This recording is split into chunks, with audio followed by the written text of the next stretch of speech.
Sekarang saya sudah terhubung dengan Pak Viko. Selamat malam Pak Viko. Ya Mas, selamat malam Mas. Ya, betul Pak Viko ya? Iya betul, Ya. dengan saya Pak Viko, tinggal di Semarang. Pak Viko tinggal di Semarang. Pengalaman mistisnya ini terjadi di tahun 2000 berapa Pak? 2006 Mas. 2006 ya. Waktu masih saya sekolah menengah pertama atau SMP. Oke, silakan Pak Viko, boleh dimulai ceritanya Pak. Nah, jadi awal mulanya itu kan waktu saya SMP itu masih ini semesteran Mas. Jadi itu saya masih kelas 3. Kelas 3 SMP. Nah, itu saya belajar kelompok di rumah teman saya, itu ada di daerah belakang Polrestabes dulu Mas. Dulu rumah teman saya masih di belakang Polrestabes, di jalan apa saya nggak tahu karena juga dulu kan nggak begitu paham jalan-jalan Mas. Nah, waktu belajar kelompok, saya dari rumah berangkat dijemput sama teman satu kelas. Itu menuju ke rumah teman saya itu yang di belakang Polrestabes. Nah, itu dari jam 6:30 malam kita belajar kelompok sampai selesai jam 10. Habis jam 10, setelah jam 10 itu kan kita begadang Mas. Nah, begadang waktu itu juga halo? Kita menyimak Pak. Oh iya Mas. Itu kita pulang Mas. Pulang karena pulang kan dimarahin sama orang tuanya teman saya karena udah malam, takut kalau aku berdua itu kan rumahnya jauh Mas. Karena rumah saya itu di daerah Ketileng, perumahan Ketileng. Sedangkan temanku yang satu itu rumahnya Kelipang. Jadi kan untuk perjalanan kan menempuh waktu sangat jauh Mas. Kalau zaman segitu kan menurut saya jauh banget. Nah, setelah diusir sama teman saya, ibu teman saya, itu saya pulang bilang sama teman, Des, liwat kono wae jajal, liwat sing mburi karya samping karya iki lho, sing dalan unggah-unggahan kok tembuse kuburan. Sing kuburannya akeh iki lho. Wis yo jajal. Nah, jadi intinya tuh aku bilang, "Yuk, lewat situ coba yang banyak kuburannya." So, aku penasaran. Udah Mas, lewat situ. Dari arah Polrestabes itu kan jalannya naik, terus habis itu turun Mas, turun nah ketemu sama dengan perempatan Mas. Kalau yang sekarang itu perempatan itu ada cuci motor sama kopi lelet atau apapun itu Mas. Yang sekarang ya.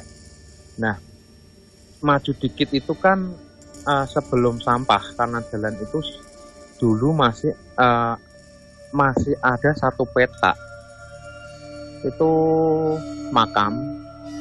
Ada makam beberapa, entah 2 atau 3. Dan situ buat tempat penyimpanan kerenda Mas.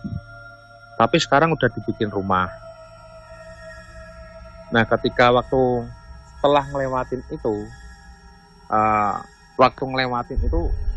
aku dengar Mas sendiri, ada suara tuh gludak gitu loh Mas, kayak besi ketemu besi tuh Mas.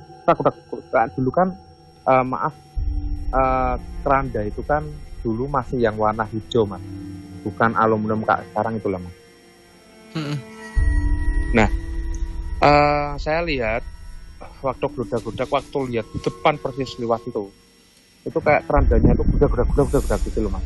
Nah, setelah jalan aku bilang, "Ndak krungu Des mau ono sumuni no." Krungu, ketok itu trendo. Lah, aku bilang, "Kamu ndak dengar tadi suara gludak-gludak tadi?" "Iya, aku dengar." Itu aku lihat keranda. Terus jalan pelan gitu.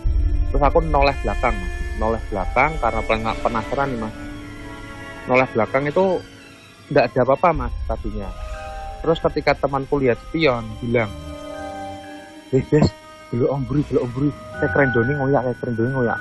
Lah, ketika itu kan aku lihat belakang Mas. Bener Mas, itu ada kerenda tuh mabur Mas. Mabur itu bahasa Indonesianya apa ya?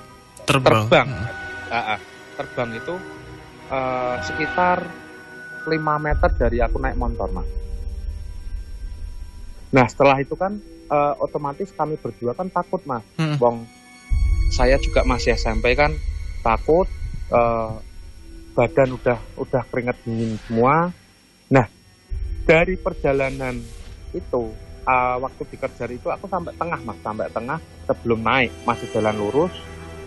Nah pas mau naik itu baru diikutin itu, terus kalau udah naik kan antara waktu dari situ sampai ke depan Gergaji yang jalan tembusan itu Gergaji, itu kalau di logika kan seharusnya 5 menit aja nggak sampai om. Nah tapi kenapa waktu itu aku juga waktu pulang dari rumah temen itu aku masih ingat itu 11:30 kalau nggak 11:30 itu antara jam itu. Tapi waktu keluar dari makam itu berputar sampai Gergaji depan itu sampai jam 1 loh mas. Jam 1 baru bisa keluar situ.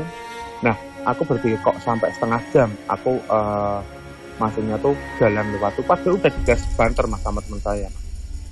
Dan jalan juga yang diikutin itu sesuai jalan yang ada di Berkota itu, jadi nggak di jalan yang lain. Kalau menurut kita berdua nih mas, itu nggak di jalan lain gitu. Jadi intinya waktu dikejar, terus antara aku mau keluar dari makam itu tengah-tengah sampai jalan Gergaji itu yang mau ke kiri, kalau kiri mau ke ini mas yang jual ya anisan dan sebagainya itu. Nah itu mas pasar apa itulah Pandanaran itu ya kan, pokoknya tembus Pandanaran. Pasar Pandanaran. Kalau di logika ya mas, kalau menurut saya yang sekarang aku yang sekarang lewat situ terus saja antara dari situ sampai keluar itu nggak ada 5 menit gitu loh. Di gas banter pun nggak ada 5 menit. Kenapa kok bisa sampai setengah jam gitu loh mas? Oke. Itu yang saya tanyakan. Karena sampai sekarang juga saya masih temenan. Ya mas? Untuk tadi durasi, tadi kan dibilang kalau durasinya agak aneh ya. Ini pernah terjadi juga sih. Kapan hari ada cerita di tempat lain mirip gitu juga. Cuman yang tadi keranda yang Bapak lihat 5 meter di belakang motor itu seberapa lama dia ngejar? Apa sebentar saja atau memang ngikutin sampai itu mas, selama perjalanan 30 menit itu mas di belakang. Jadi selama terus perjalanan dikejar itu durasi perjalanan dari tengah sampai keluar itu 30 menit mas.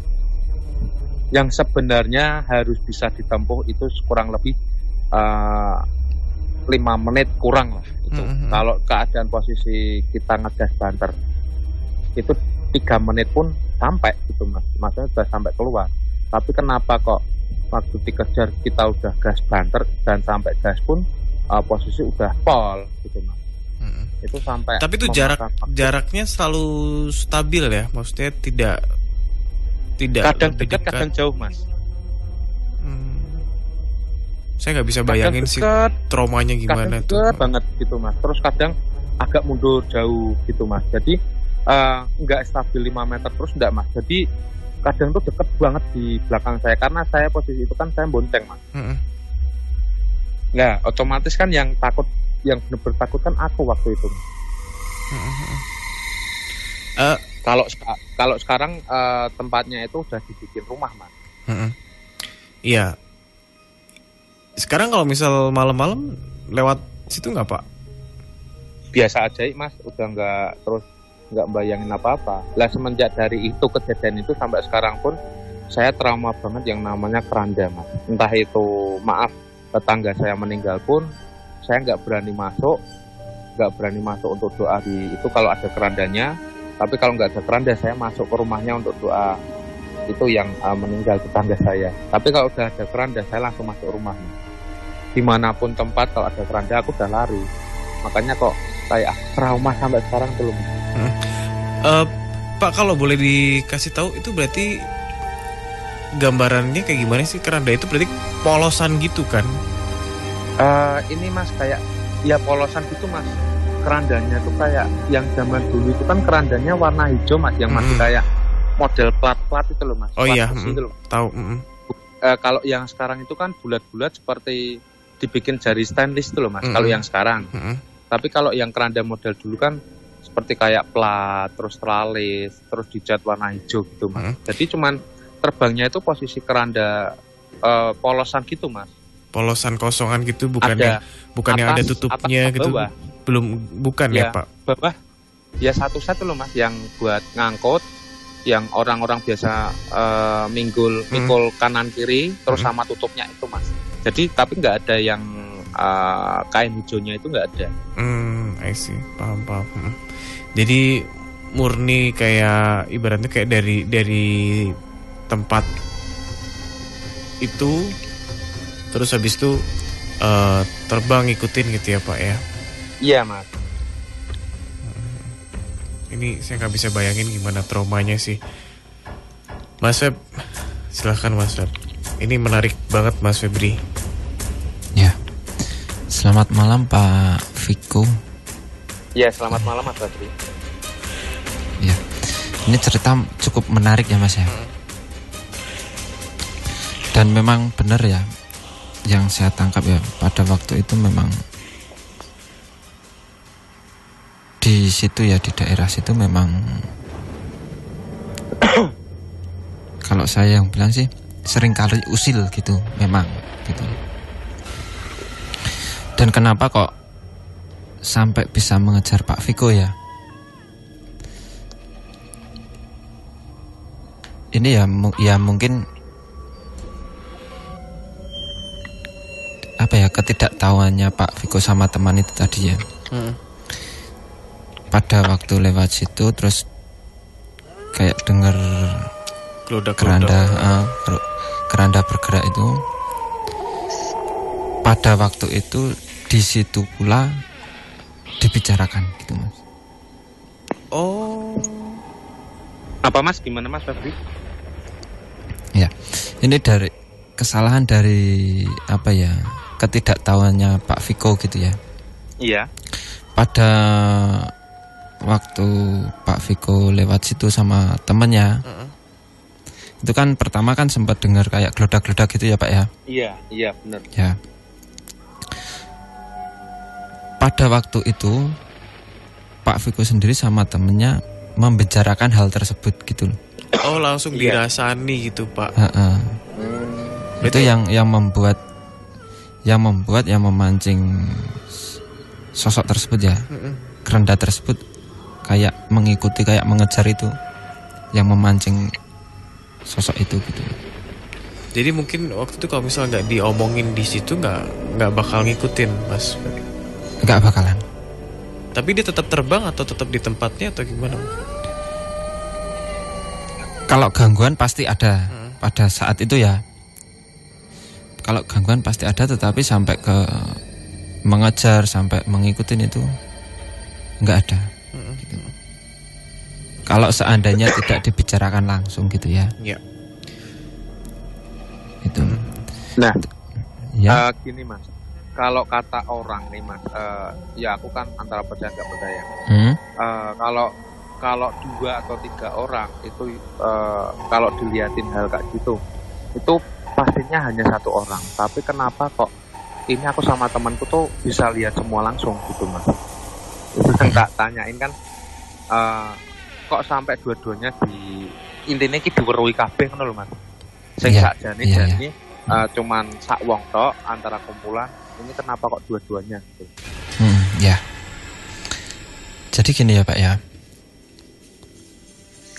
Itu kalau yang saya tahu ya, walaupun kita sampai kita katakanlah kita jalan ke suatu tempat, itu rombongan ya Pak, entah itu orang 5, entah itu orang 7 gitu ya, itu juga kemungkinan besar bisa lihat semua Pak. Kalau ada yang mengganggu seperti itu ya Pak ya. Jadi kalau menurut saya pribadi sih itu nggak pasti ya Pak ya. Nggak pasti yang dilihatin hanya 1 orang, itu nggak pasti gitu.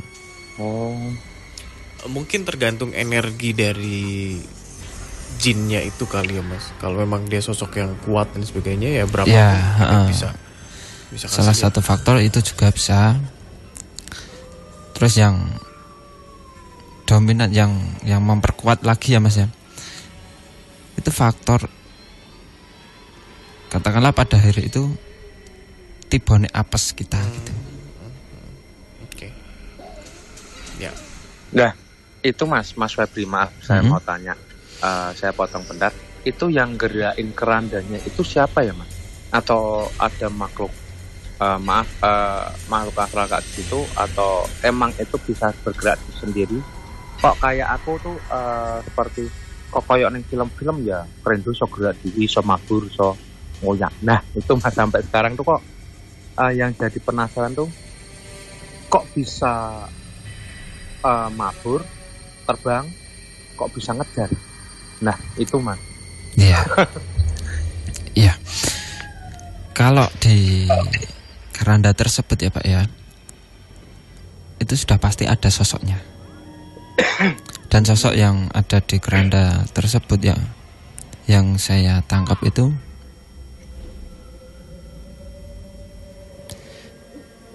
sosok pocong dan sosok perempuan. Dan yang apa ya, yang katakanlah yang membawa terbang ya Mas ya, yang membawa terbang itu sosok perempuan itu. Ini yang saya tangkap seperti itu. Oke. Iya. Kalau sosok sudah pasti ada gitu Pak. Wah, ya, saya merinding Mas. Dan sosoknya yaitu perempuan sama sosok pocong itu gitu. Dan kalau kita apa ya, kalau kita mengukur energi sosok tersebut itu udah di atas rata-rata gitu Pak. Ya, jadi intinya gini ya Pak ya, itu kenapa bisa terjadi seperti itu dari kesalahan kita yang tidak kita tahu gitu ya. Karena ngerasani waktu denger ada suara gelodak-gelodak itu kayak Bapak langsung ngerasani, diomongkan di tempat Iya. gitu seperti Rasanya itu. kan karena juga tanya sama teman Mas. Iya, siapa iya tahu betul. cuman saya aja yang dengar gitu loh, ternyata teman juga dengar gitu. Ya. Tapi teman nggak berani cerita. Tapi aku langsung nyeplos. Kedak krungu deh, kono godak-godak lah. Aku bilang gitu. Ya, jadi ya inti permasalahannya ya di situ gitu Pak. Gitu. Pak, terima kasih banyak ya Pak sudah cerita malam hari ini. Iya Mas. Ini sama-sama, terima kasih Mas. Habis ini sih nggak berani sembrono lewat situ malam-malam sih. Tapi kalau sekarang udah takut trauma Mas. Kalau sekarang yang saya rasakan udah nggak seperti dulu Mas. Iya sih, emang lebih terang, lebih apa gitu. Baik. Terima kasih Pak Viko, selamat malam. Ya.